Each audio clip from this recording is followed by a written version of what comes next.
Casimero at Kuya Lods, papaldo na naman ngayong December 27. Yan yung pinost nga po nitong si Jason Casimero sa kanyang page. At nagparinig itong si Casimero, bumanat mga boss. 'Di ba? Sinabi niya sa isang post na maliit lang to pero walang kaltas. Yan yung kaibahan natin. Yan yung pag-uusapan natin mga boss, pero bago yan, intro muna. Pero bago yan, huwag kalimutang mag-subscribe at i-hit yung notification bell para palagi kang updated sa ating mga legit and hype na kwentuhan sa mundo ng sports. Alright, welcome back sa aking channel mga boss, no? Eljun nga pala ang #1 supporter ng mga Filipino boxers. Patibayin nyo yung isipan nyo at katawan nyo dahil hindi madali yung buhay.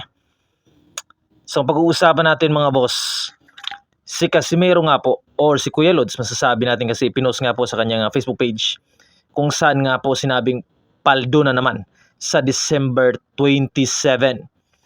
So ibig sabihin mga boss, yung laban ni Casimero ay sa 27 nga po ng December.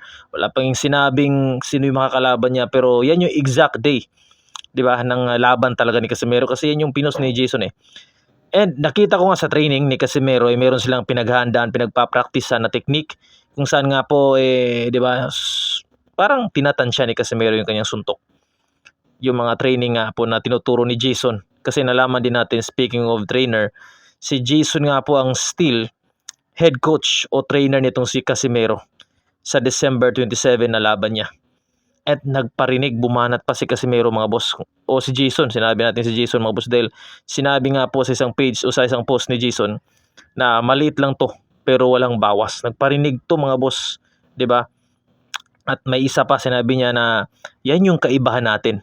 Shout out sa ibang mga box, 'di ba? Sinabi pa niya, so oh my goodness man, pero maybe dahil sa mga issue to mga boss na naglalabasan, no, so wala naman tayong magagawa, ganoon talaga, 'di ba? Nagkakainitan o may mga issue talagang lumalabas kasi si Casimero trending eh, parating pinag-uusapan ngayon sa social media nga po.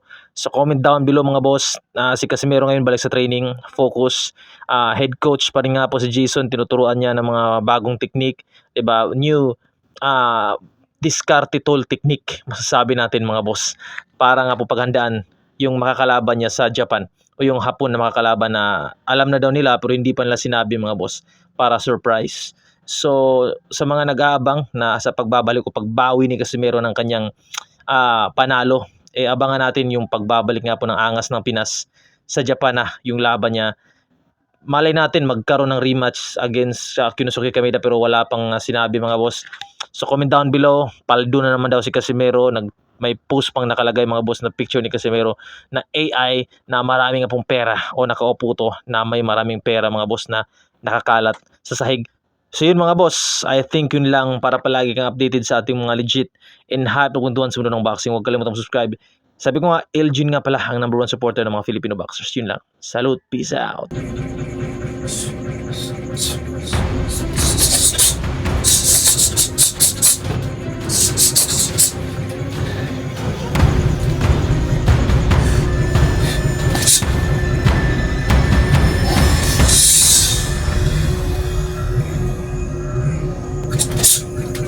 Diba?